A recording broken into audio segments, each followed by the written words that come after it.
This podcast is brought to you with support from Inductive Automation, celebrating more than 20 years of digital transformation for industrial automation. Ignition by Inductive Automation comes packed with innovative features for the modern control system, like unlimited licensing, high-powered tags, mobile-first flexibility, and an intuitive built-in design environment.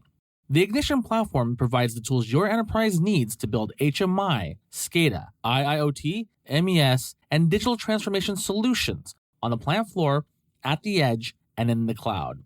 Ignition supports operations of any size or industry, and it's used by 61% of the Fortune 100. See all that Ignition has to offer and download it for free at inductiveautomation.com. Welcome to Automation Ladies, the only podcast we know of where girls talk about industrial automation. Okay, so let's do this. Ladies, welcome to an episode of Automation Ladies with just Nikki, Courtney, and Allie. Hey, y'all. Hi. What's going on? Well, quite a lot, I guess. It's been a busy year so far. I can't believe it's already April. It's Easter this weekend. Yeah, I lost track of that myself, actually. I'm used to it being a little bit later in April, and then, all of a sudden spring break is upon us. Yeah, seems like this year's been going by fast. So, should we do updates or introductions? I don't know if you're new to the show. Hi, we're your hosts, Nikki Gonzalez. I think there's introductions though in the beginning of the episode, so I don't think that we need to do this. Why don't we do this? Courtney, since you're below me on the screen, do you want to tell us what you've been up to? Anything that you can talk about since we last spoke on the show? Yeah, just a lot of tuning motors and trying to get stuff to move. I'm again just in a different payload world than I'm used to. I've always done smaller robotics, and now I'm doing bigger robotics. And the math is the same. It's just the numbers are bigger. So I've been focused on a lot of that stuff right now. There's exciting things going on at Relativity Space. So if you are interested in joining us, there's, I don't know, at least 300 positions, I think, open on the careers website. So there's a lot of fun ways to jump in to be a space nerd. Very cool. And from what I gather, just being your friend and communicating with you over the last few months, seems like a pretty great place to work. Oh, it's, as far as work-life balance goes, this is probably the best I've ever had. And when I'm at work, it's nice to be at work. There's like snacks and places to go look at green things. And once a day we go and stretch if we want to. So it's just, it's been a different experience. It's like, I had this awakening where I've been trying to do for like the last 7 months or so. Like I've been trying to do less, has just been my mantra, is just do less. And I've been more productive, I think, than I've ever been in my life. So there's a lot to be said about doing less. Yeah, no, that's a good point. I'm working on that myself, actually. I've been getting better at delegating and not thinking that I need to do everything myself. And I think I'm maturing in that sense. And then obviously the biggest exercise in that, I would say, has been growing our team at Automation Ladies and OT SCADA CON. And so shout out to Veronica, who is in the background here producing this episode, and our two other team members, Mariela and MJ. And it's been a real pleasure to have capable, competent people that you can trust to get stuff done. And not that we weren't working with capable, competent people before, but it's just like I have not been, I think I needed to do some growing in order to be able to effectively manage or delegate to people. And so that's been a big part of my growth this year as well. Allie, how about you? I moved from Houston to New Iberia, Louisiana, which is south of Lafayette, and to Follow Boy. So it's one of those. And yeah, I live right on the bayou. I can see a raccoon from outside my window right now, and I think I just saw it catch a rat. That was really scary. I didn't know they ate rats. I guess they're omnivores, so they'll eat like whatever. Oh. Yeah. But yeah, Horrifying. and around here, there's most all of the restaurants have like alligator, so that's special. Do you eat the alligator when you go out? I have had it. It tastes like chicken. Yeah. I've heard that. Haven't tried it though. They just make it taste like spices, so it tastes like whatever you put on it. And is it accurate to say also that, Allie, you have been doing less than Yes. you I have been normally doing a have lot in the less. last few years? Yes, by a lot. I have been doing a lot less. I'm still working on OT SCADA CON though.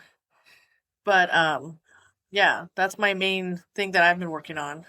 So, in case our listeners don't already know, I would say most people that have followed us for a while already know about this. But in case you're new here, or for some reason you haven't seen the Purple Cats, can you tell us about OT SCADA CON and what we got going on for this year? This will be our third year that we're doing OT SCADA CON, and we just got our first batch of speakers that applied get selected, and we just got our schedule, kind of our preliminary schedule figured out, and yeah, I'm really excited this year. There's new sections. Sections are the same length. They're 30-minute sections, but there's different sections and different speakers. And we're gonna have a raffle system that is currently being worked on by Courtney Pendon, and yeah, we're still gonna have all the same fun with taco trucks and karaoke, and yeah, I'm excited. I'm excited about the new speakers. One particular speaker that sticks out is I've watched him on social media, well, LinkedIn. His name is Ricky Sun, and he actually used to work for OSI Pi, and that's like a really highly used historian in oil and gas, and in actual in a lot of industries, actually, not just oil and gas. But he will be speaking about databases and process historians, and so I'm excited to see some new talks that we've not seen before. Yeah, that's what OT SCADA CON is. It's a small gathering of like-minded people, so it very much feels like a community conference. And I would say that it's probably becoming more and more so of the community as we go along, taking in like input from people that came, and now letting the attendees or people just apply to speak. The location is the same as last year, so the Endress+Hauser Experience Center down in Pearland, which is south of Houston. Was a really great location. We got such good feedback on it. Great training facilities and just a fun place to hang out. So it's pretty exciting. July 22nd through the 24th, and tickets are currently on sale at OT SCADA, and I'm so looking forward to it. Especially now that you're not here in Houston anymore, having you guys come visit is really fun. Actually, Courtney, my daughter, was just talking about yesterday. She brought up how when your daughters came to visit and stayed at Allie's house last year, and how much fun that was. And then I was like, I guess they'll probably have to stay at our house this year. So that's true. I hadn't even thought about where I was going to stay yet, but I'll pitch a tent if I have to. Honestly, I'm going to Houston. Yeah, we will make sure that you're there. And Albert is essential as well to the con, so we'll have to make sure the whole family comes. Speaking of the raffle that you mentioned, so Courtney Pendon is an engineer that used to work for you, Allie, and she got a really great opportunity that she now basically had a position almost created for her. She's doing controls in a marine setting up in Washington, but we're really lucky that she's coming back as a volunteer to help run the con, because she did a really, really great job last year helping with things. And I think her military background has a lot to do with that in terms of her being super helpful. But what she's working on is basically she's been vibe coding a raffle application that works exactly the way that we want to run our raffle. So one of the hallmarks of OT SCADA CON is that the vendors don't come and set up tables and pitch their stuff or show demos, except maybe one or two. We have a few interactive demos. But otherwise, it's not a come and, have people sit at a table and try to get a lead from you or show you stuff. The way that vendors can engage and show their technology is to give it away. And so we have this raffle, but we have a very specific way that we want to run it. And we've done it manually with raffle tickets and spreadsheets and stuff like that. And it's a big effort, right? Getting the data and managing it all and people handwriting their, contact information on it. So we were looking into ways that we could do this digitally. And I think somebody did some research on some raffle software, but nothing works exactly the way we want it. But now, we live in 2026, and apparently AI can do a lot more than it used to. And so I built some apps last year with some vibe on some of these vibe coding platforms, and I realized that they're getting a lot better. And so I suggested that maybe we look into just making our own, and Courtney just took that and ran with it and started designing an app. And I'm really, really excited about that. And I think that that's really cool. And we pay for an event management software where we sell the tickets and kind of manage the tickets and the website for the con. And I would say also, time permitting, I would love to make our own event software that works exactly the way we want it to. Because I've been to events where they have an app for the event, and it's just really annoying. Like, there's all kinds of features you don't want, people pinging you for certain things or notifications. And I just think that it's pretty cool that we live in a time where we can kind of make our own stuff that works the way that we want to, without having to pay, hundreds of dollars or thousands of dollars for enterprise software, which in the event management space, there's not a lot of options. There's a few low-end options, and then it gets to the really, really expensive ones. And so for us, like a smaller conference where we don't really, the primary objective of it is not profit.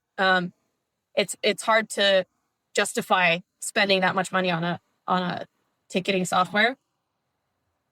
So with that, I know everybody's we've been talking about AI for a really, really long time. And I feel like a lot of it's just like words. But we are actually implementing some of this stuff now in our stuff. Same thing with the podcast. We're not like producing any content with AI, but we are able to now pull the transcripts a lot easier, create blog posts from those transcripts, things like that to make the content go a little bit further. Courtney, can you talk about it in any words? And I know you probably can't say anything specifics, but are you starting to use any AI anywhere in any of your work? Do you think it's close? Do you think it's useful? Yeah, I think recently, I'm not sure if it's just like an update to Claude or everybody suddenly saw this update and decided to jump in and start using it more. But I know even like welders and people not on the software team who at home are using AI to do things like the guy I was just talking to the other day is creating an agent to help him shop the best price for golf clubs near him. And yeah, it's just like, it seems like all these people I know that are not necessarily software nuts, because like my husband's a software nut. A lot of folks around me are software nuts, so it's not uncommon for them to be jumping into these things because we're all kind of early adopters. But to talk to some of my other friends outside of that circle who are just, I would categorize as lay people that don't necessarily interact with software on the day-to-day, who are starting to dabble in making their own applications or solving, little specific day-to-day problems that I find fascinating. I actually wanted to automate my pantry, to be honest. I want to be able to give it a few weeks of information about like what I bought to put in my pantry and then start having it order from Amazon, like by itself. But we can do that now. I don't know how long we've been able to do it, and all of a sudden we just thought of doing it, but people around me are really using it now, and it's kind of nuts. No, I think, there is something about Claude just got significantly better, like somewhat recently, because I feel like I've been kind of toying around with a lot of these, and a lot of the tools use Claude in the background, right? So even like Base 44, or I don't know what Replit uses, but I know Base 44 uses Anthropic in the background, or Claude Code. And so when Claude got significantly better. A lot of these tools got significantly better all at the same time. And yeah, I'm finding like a lot of use cases that I tried last year that I did not get. Like I got down a rabbit hole enough to think it was going to do something for me. And then once I realized how limited it was, I kind of, abandoned and was like, oh man, I just spent all this time on something that doesn't quite work. But some of that now, I'm kind of glad I did spend that time because now I have a point of reference, right? And some of the things I tried last year that didn't quite make it are actually, I'm getting a lot more useful output and I'm starting to build some systems for some things that like, a simple one for us is, but like taking user case studies, things that engineers really wouldn't have had the time to write up in the past. Now I can just ask them to send me an audio file or an email or whatever they have time for. And however is the easiest way for them to communicate, they can just send that to me. And then I take that and then grab the transcript from it and I can, format it very quickly, that sort of stuff. So it's definitely been a force multiplier in the cases where I don't end up, spending a lot of time and then getting nothing out of it and wasting my time. Like from a code writer's perspective, like what you were saying, the after the fact stuff from your work, like our actual work is the podcasting. And then afterwards, transcribing stuff and, making posts and things that come after the fact can be a little bit easier to, I don't want to say automate away, but you can, like you said, it's a force multiplier. Like you can create a README for your code by giving it your code and saying, generate this or put in the doc strings wherever they're supposed to go in this code. It's like little stuff that I know I'm not good at writing code at all. And I'm really, really bad at documenting the code that I do write. So generating documentation, I think, around code is huge. Yeah, that's even as an ancillary use case, like that's still time saving and a lot more, more for some people than others, right? Yeah. And you still have to review what it does. Everybody keeps saying that, but we cannot stress enough, right? Like never push. If Claude Code writes code for you, you should never deploy that without a human looking at it, and if you're like creating a README or a very important how-to document, you should probably be reviewing that and making sure it's correct. Yes. And then also certainly think about the security implications of what information you're putting into public or non-private enterprise AI systems. And make sure not to expose API endpoints and things like that. If your company has a policy, like look for that also. Like if you're trying to put company protected information into an AI, check and see if there's a policy surrounding that at your company. Because like my company has a policy around what you're supposed to not give AI or give AI. And I'm pretty sure every company now, that has information they want to protect has some policy for the employees, sharing that information. So don't do it willy-nilly. You can get in trouble. Yeah. But I don't know. I feel like, and I don't know how you guys feel about this, but like at this point, if you're not at least looking into how AI applies to your position and what sort of, tasks can start to be you can start to leverage that. I'm pretty sure that you will be at a competitive disadvantage in the next year or two if you're not looking at, okay, within the context of what my responsibilities are, how can I leverage AI for this? With hopefully you in the loop with some oversight. I've also, talked to some members of my team and the engineering team that they do code, they're software engineers. So they're like, yeah, do not trust this. Like you better not this and reviewing this. And he's like, I'm afraid that not everybody is, right? They trust it a little too much. But I think it's ignored at your peril at this point, right? Choose the problem you want to solve today. Allie, last time I heard you're one of the people I know that hasn't been messing with that stuff too much. Have you started? Yeah. I'm using it for more personal stuff. There's, some of the legal things that I have to deal with, like, it actually helps me with some of that. Not that it replaces lawyers, but yeah, it does replace, some of the documents that lawyers look at.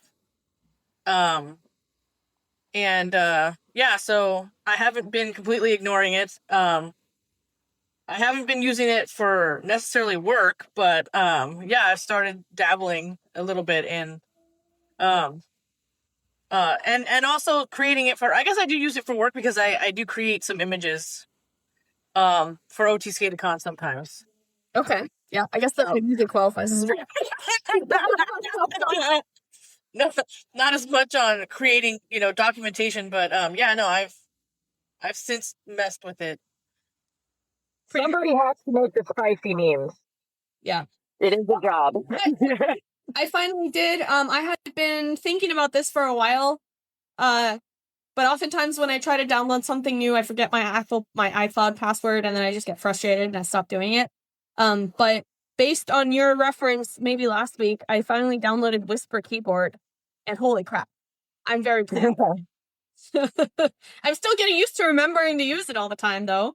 Because I find myself like writing something, and then I go back to fix a typo that I just made, and then I go back to change the punctuation, and then I was like, wait a minute, why didn't I just whisper this? So if you don't know, Whisper Keyboard is an application, one of a few, or maybe one of many, that uses OpenAI's Whisper API, which is a speech-to-text API.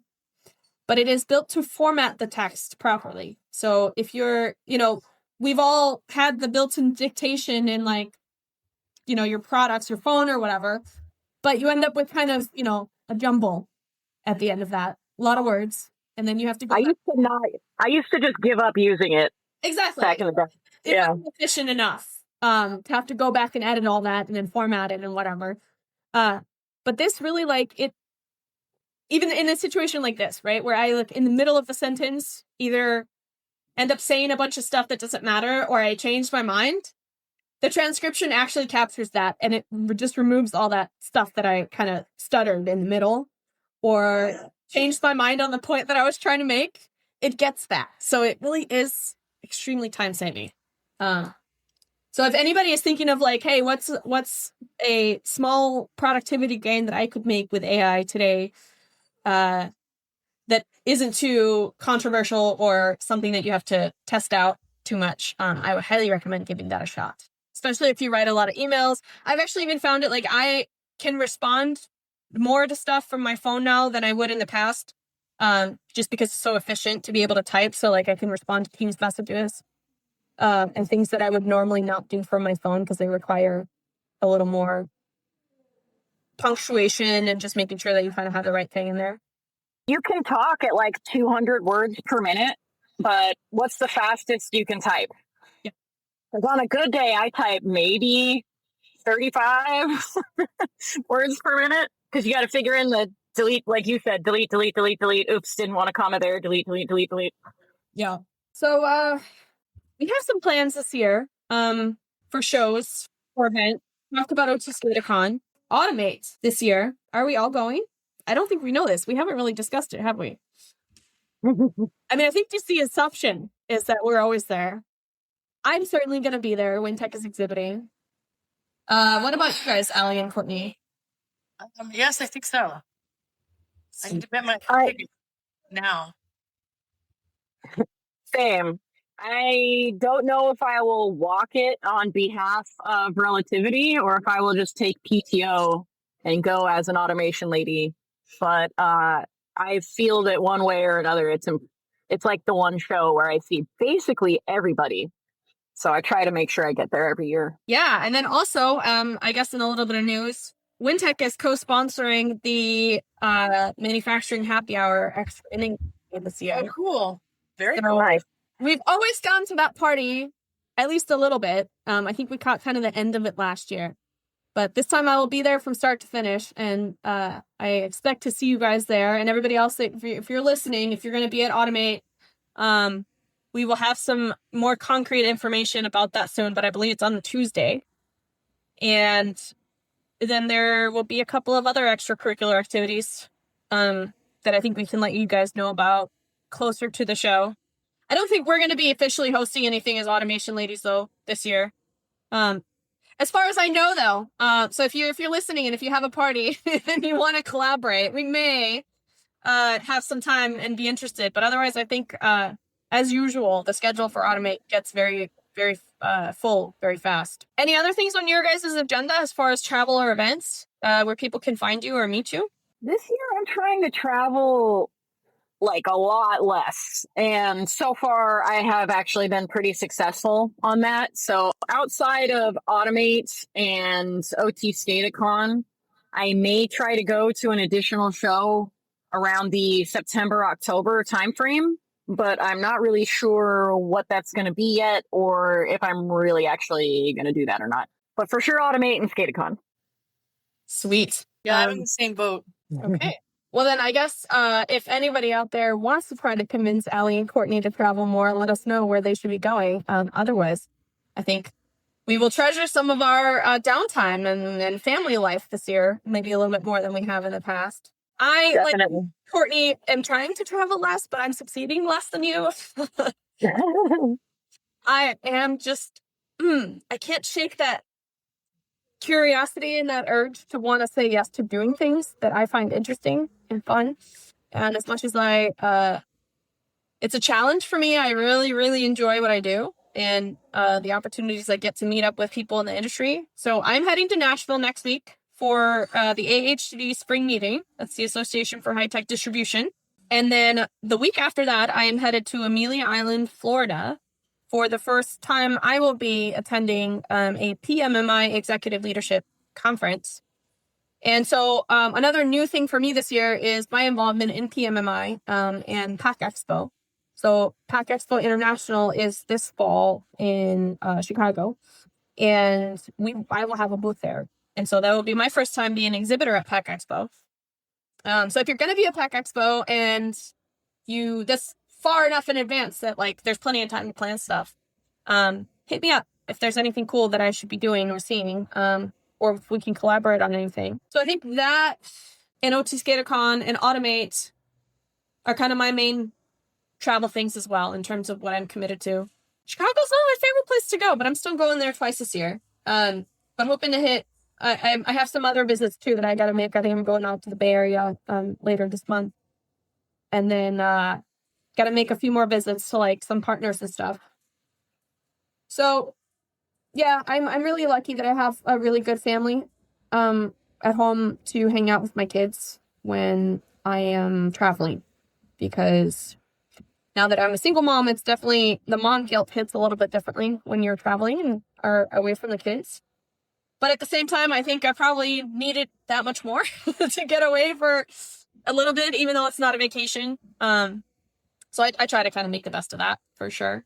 What else do we have to talk about, ladies? Oh yeah. So, I mean, obviously, the show is kind of, it is back. We were, to be honest, not so sure last year if we would keep the show going, because it is a lot of effort. It's a lot of time, and finding time to record, which I think we've tried to schedule and reschedule this time to record the three of us, at least 2 or 3 times now. So what we're doing is we're bringing on more correspondents so that there will be more conversations led by ladies in the industry that are not necessarily us. So keep an eye out for that. We also wanted to do that so that we can get more coverage from shows that we're not at, including Modex next week. We have Lauren Vandemark is going to be reporting a bit for us, sending some videos in and stuff from Modex. So if you're there, you should hit her up. Lauren Vandemark from Flexline Automation. She'll be walking that show and producing some content for us. And yeah, I think we'll try to put together a schedule somewhere on the website of upcoming events that we have and where we may have correspondence. But also, if you're a listener, if you're, want to try your hand out at hosting or having some of these conversations on air, and we would love to talk to you about becoming a correspondent for Automation Ladies. Ideally, if you're a lady, it's not really limited to ladies, but I think the general premise is that the hosts of Automation Ladies are the ladies, and everybody else is welcome to be part of the conversations. And come chime in and let's talk about stuff that matters, stuff that's actually being done in industry. Meet people that we wouldn't otherwise get a chance to learn from, that sort of thing. But we should be seeing regular episodes come out with any one of the three of us being a host. Most likely not more than one of us at a time, except for special episodes like this. So hopefully we can kind of get together and catch up on a regular basis. Anything else that we haven't talked about today, guys, that we should let people know about or that we want to talk about? I want to do more live demo episodes. So if you have cool stuff to show off that you can do like on screen for 45 minutes, please reach out. Because, yeah, last year we did like a lot of really cool live demos and I'm thirsty and I want more. Okay. Well, I think we can definitely make that happen, Courtney. So yes, if you're listening and you know of any cool tech that you would like to see demoed on Automation Ladies live on LinkedIn and YouTube, please let us know. And if you are a vendor of some cool tech that you would like to show off live to our audience on our channels, also please reach out, because we do want to see cool stuff and we don't always get a chance to do so in our day jobs. And that is kind of the point of this, is to be able to get an ungated, very, preliminary, but just sneak peek kind of demo of the cool tech that's out there in our industry for anyone to see, either now or later, right? So you participate live, you can ask some questions.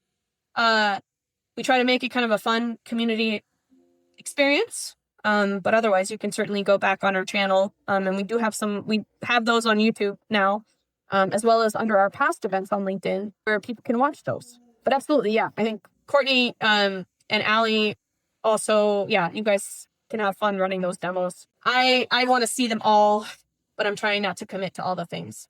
So that's a really great point, Courtney. I think we're going to do our first live demo of a PID loop tuning software sometime in May. Oh, cool. Yeah. I'm excited for that one. Excited. Yes. I feel bad because I like wanted to do that one back in January, I think. And then we've been pretty busy and trying to, kind of get the infrastructure and everything up and running for the show.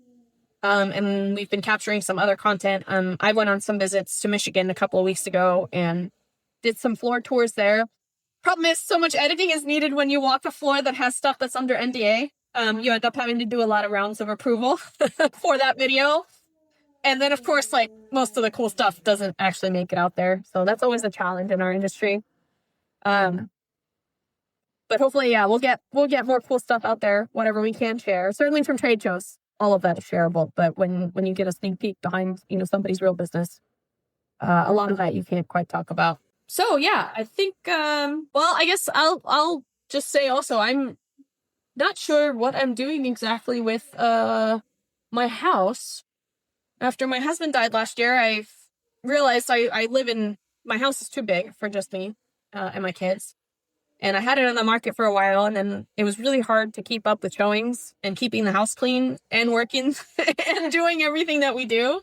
And so I decided to take a break for a while. And then I actually had a surprise showing today. Somebody apparently was in town from California and was so intent on seeing the house, even though it's not on the market, that I gave him a little showing this morning. But we'll see where that ends up, whether I end up moving or not. Because at the moment I've camped out. I work in my kitchen / dining room. Because even though I had an office in a different part of the house, I was constantly working from here because I like being in the kitchen. Got good light. It's close to the coffee. The food's right there. Yeah, exactly. So I finally just gave it. I just put a little desk over here in the corner. It's where the kids used to do homework. But it's great. And I know the acoustics may not be the best, though. So that's something that we're still hopefully going to work out. And it sounds like I got to take my dog outside. So I think unless, Allie, if you can think of anything else you want to update people on, I think we should wrap this up here. No, I think I'm all wrapped up.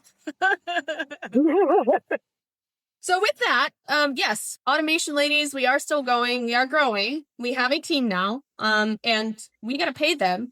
So if your company or anyone that you think would be a good fit to sponsor Automation Ladies, we are actively interested in looking for good partners that would want to support this content and get more of it out there and get more representation and women-led conversations out in our industry. Please contact us at hello@automationladies.io if you have some interest in collaborating with us. First and foremost, we'd love to get sponsors for the show. And then we certainly are also open to engagements in terms of events or trade shows or anything that you got going on If you think that we would be a fun fit or addition to whatever you got going on, we would love to consider it. And with that, thank you for joining us. Thank you for being a listener. If you haven't subscribed to our YouTube channel yet, if you ever are on YouTube, we would appreciate that. We're going to be putting a bit more effort into getting our videos polished and up there this year. And check us out on our website. Send us a message. Send us an email. We also have like a voicemail feature on our website, automationladies.io. So honestly, if you're listening to us, we want to get to know you. We want to be your friend. We don't think of ourselves as people that speak at anyone. And so if you see us around at a show or, on LinkedIn, please do say hi. And I hope that you have a great rest of your day. And thanks for listening. We'll catch you next time. Thank you. Bye. Thank you for listening to Automation Ladies. If you like our content and you want to stay in touch, please connect with us on LinkedIn, follow the show page, subscribe to our YouTube channel, and you can send us a message or a coffee on our website, automationladies.io. We look forward to getting to know you. Our producer is Veronica Espinoza, and our music is composed by Samuel James.